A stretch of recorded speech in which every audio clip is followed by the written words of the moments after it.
Hi everybody, welcome to today's IndyCar on the 18th of July 2019.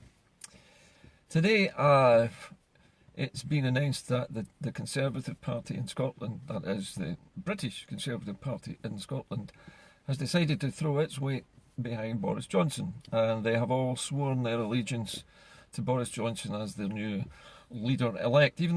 Even before they know the outcome of the vote, which in Tory terms is not that unusual, because the Tories always seem to know what the outcome of any vote is well before the ballots are cast. Anyway, in this case, Ruth Davidson's party has decided in Scotland that they're going to back Boris Johnson and his plans for a no-deal Brexit.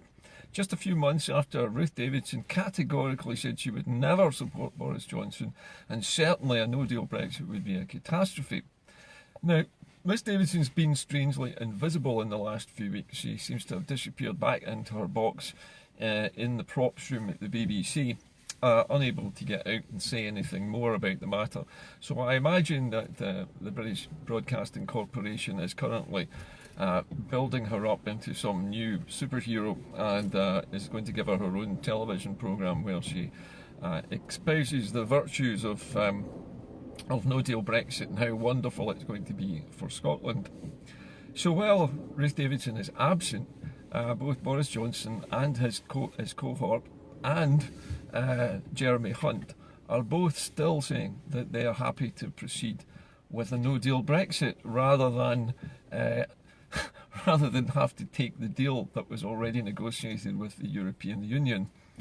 Michel Barnier was interviewed today as well for his reaction to this continued blustering about no-deal Brexit. And Barnier said, I think to his credit, that the European Union had never been impressed by Britain's threats to walk away without a deal. And I think that's diplomatic code for saying you're just bluffing, you're never going to do it. However, Barnier is assuming that Boris Johnson is a normal, sane, intelligent man, and not as we all know him, as a racist blusterer who has no idea what he's talking about most of the time, and avoids answering any questions directly because most of the time he doesn't realise or he doesn't know what the answer is. So Barnier is assuming that things in the UK are normal, and of course they're not normal. We now have a racist, really, who's running for the office of Prime Minister, beg your pardon, and it looks as if he is going to be appointed anyway, because now that the Scottish Tories have thrown their weight behind him, he's either going to be cursed, as Ruth Davidson seems to curse everybody that she supports. She hasn't actually, as far as I know, said that she supports Boris Johnson. It seems to be just the Scottish Tories themselves who say they're backing Boris Johnson. Maybe they don't want to jinx it this time by getting Ruth to say it. But whatever the outcome is, in 4 days' time, this disaster, this ultra slow motion disaster movie called Brexit is going to reach its final destructive, shuddering climax when everything finally falls to pieces and Britain is plunged into chaos. The Office for National Statistics, which is the independent body created by the UK government to oversee the financial consequences of political decisions. The Office for Budgetary Responsibility is there to actually impose some order and some regulation and give advice to governments about what they should and shouldn't do. And they are very plainly saying today that they shouldn't do a no-deal Brexit. They are warning that a no-deal Brexit will plunge the country instantly into recession. It is already teetering on the brink of a recession, with growth in the UK at zero for the last few months, and a couple of months of negative growth, in other words, shrinkage. Can you imagine what 2% of the UK economy would do? First of all, you've got unemployment, then you're going to have massively rising prices, plummeting house values because nobody will want to invest in property in the UK, the pound value plunging, making its buying power much less, making people even poorer than they already are. And then we'll be faced with, because of the unemployment problem and because of the underemployment problem that the Tories have created, by classifying 1 hour of work per fortnight as employment, that underemployment will result in virtually no taxes for most of the lowest paid people in the UK. And that means, guess what? Higher taxes will be needed on everybody else who's earning more. Otherwise, things like the National Health Service in England will simply collapse. And most public services in the UK will also collapse because the funding for them just won't be there. And yet, Boris Johnson and Jeremy Hunt both say they're quite happy to go ahead with this, and they're blustering away. And the Brexiteers are shouting that we're all scaremongering and none of this will actually happen. But it's not us that's telling them this. It's their own Office for Budgetary Responsibility. These are the bean counters. These are the accountants. These are the civil servants whose job it is to make sure that the UK economy runs at least reasonably well, despite its crippling £1.8 trillion debt. So, we're on the cusp in 4 days' time of the cluster burach all coming back, all the pigeons coming home to roost at once, or the chickens coming home to roost. There's no actual plan for what will happen. The civil service in England has got itself ready for a no-deal Brexit, not because it's an outside chance of one now, but because it's the most likely outcome. And even the BBC's political correspondent, who is watching these Brexit developments, thinks that at the end of the day, if it's going to be that bad and we end up, because of Boris Johnson, on the point of leaving the European Union without a deal and plunging the country into disaster, he felt that the Tory high hegions would actually destroy Boris Johnson and bring down the government and throw the thing back open to a general election. And many commentators and many politicians north of the border believe that it will end up with the general election as well, because we're already seeing the value of the pound sliding gradually further and further down as we get closer and closer to this point in time. And once Boris is been crowned king of the Conservative Party and he becomes the PM, there is then this period while Parliament hasn't been recalled yet, where it eventually gets recalled, and then they have to talk about Brexit. And of course, the deal for Brexit is sitting there right in front of them. It's been negotiated by Mrs May. It's been agreed by the European Union. It's all there, tied up in red tape, ready for them to accept. And they're saying that they're not going to accept that they want to renegotiate it. The European Union has said, no, we're not going to do it.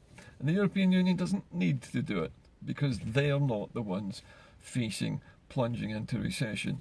This is a self-inflicted catastrophe. It's being inflicted on the people of this country, of Scotland, England, Wales and Northern Ireland, by a minority of Tory voters and a whole lot of, I would say, working class voters from the north of England and other places who are sick and tired of being ignored, who voted for Brexit because they wanted the UK government to notice what was going wrong and to actually do something about it. And now we're in a situation where everything that the Tory party has created with Brexit, all the lies they have told to their own people in England, all the lies they're trying to tell to people in Scotland and Wales and Northern Ireland, all these conflicting stories are about to all crash into each other. The narratives that Scotland is a subsidy junkie, the narratives that Scotland's oil belongs to everybody in the UK, all of this stuff, it's all going to come crashing down when the people of England realise that it's actually necessary for Scotland to stay in the United Kingdom if there's any kind of Brexit, because without us, the UK economy is not only going to go into recession, it's going to go in to a collapse, because the 10% value that Scotland gives this country, not to mention, what is it, a third of the renewable energy, 60-something% of all the oil that is sold by the UK belongs to Scotland. All of this stuff, we take that with us when we go. And I think the Brexiteers forget that. So we're all waiting with bated breath for the other shoe to drop. But there's never really going to be a better time than this for Scotland to call an independence ballot.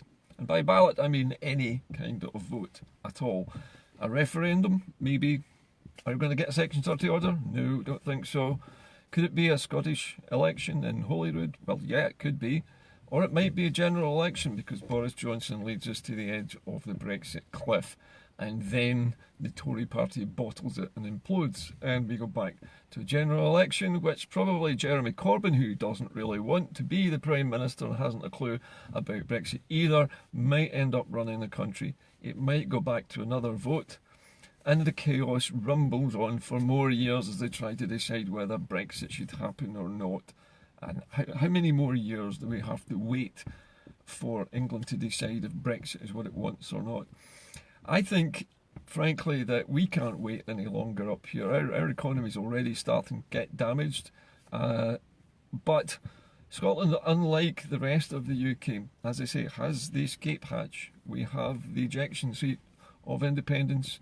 We have the ability, we know, to return to Europe without having to really even sign anything other than to renegotiate the costs of our membership and the vetoes that we currently have in the UK, which will probably need to be completely renegotiated. But other than that, Scotland's sitting pretty. We're ready to go, or rather, we're ready to stay, I should say.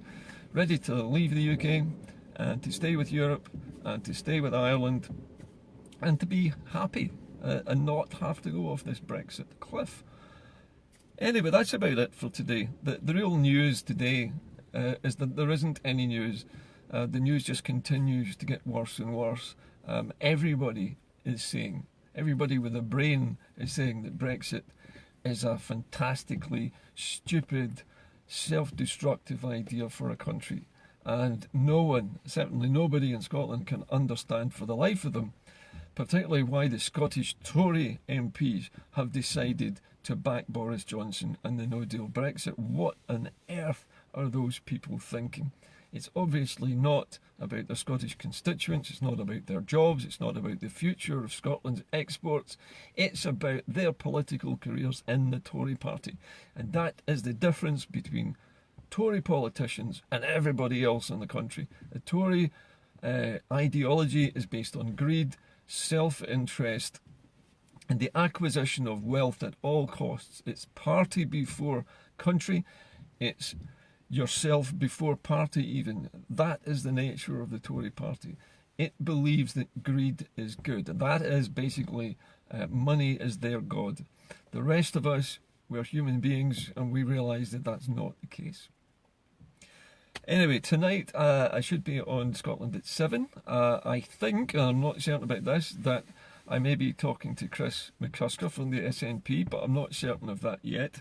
I don't know what the subject matter is going to be for Scotland at 7 tonight, but as far as I understand it, it will be whatever has been happening politically today. We'll be discussing on Scotland at 7 this evening on Broadcasting Scotland, live streamed live at 7 o'clock on YouTube as well, and it will be posted on other platforms later in the day. Anyway, I'll see you all tonight. Have a great day. Bye bye.